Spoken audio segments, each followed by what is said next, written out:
The video for Window Licker for Aphex Twin is probably the single greatest video, and that and Give It Away. Give It Away was probably the best video. It's a great example of like how if a director gave me the treatment for Give It Away, and it was like the band's almost naked, painted in silver, and they're making really weird faces and taking, you know, gym ribbons, and like, I would have been like, you're out of your fucking mind, no way, this guy's crazy. But then seeing a band execute something as random as those things and do it in a way that was just like, this is awesome, really kind of helps give me a different perspective on what I need to be doing for film as opposed to like what I think is normal in everyday life.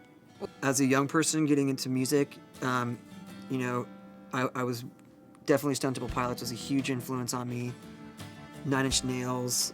I got to go see Pearl Jam, Nirvana, and Red Hot Chili Peppers performed all together on the same stage. That was pretty badass. At that time, I would have been like, those are my favorite bands!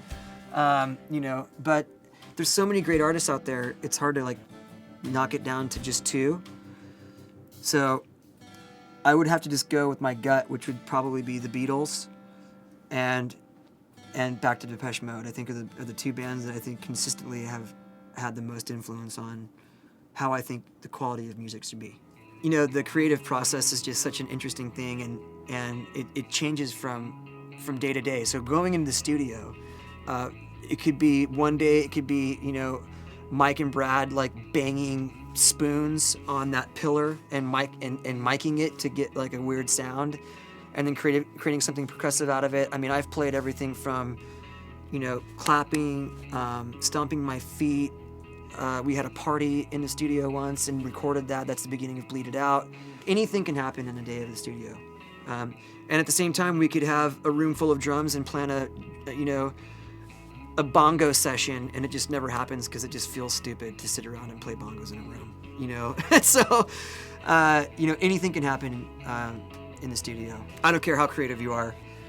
Creativity doesn't like not come at breakfast time. It comes at the most random times in the world. It's like, honestly, that's one of the things I love most about being alive in this era is like, I could be like on the toilet and at 40,000 feet over the Pacific Ocean and be like, I got an idea, and just pull my phone out and like hum it, you know? And whereas before I would have to spend the extra, you know, the rest of the flight where there's like 8 hours, I'd have to keep just repeating that thing over and over in my mind and hope I don't lose it by the time we land.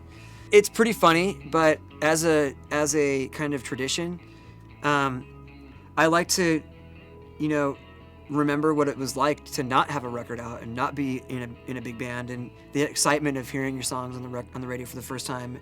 And keeping that excitement, because we go into every record, at least I approach every record as this is our first record and it could be our last. And so when this one's done, it doesn't mean that we get to ride the success of that one for the rest of our careers.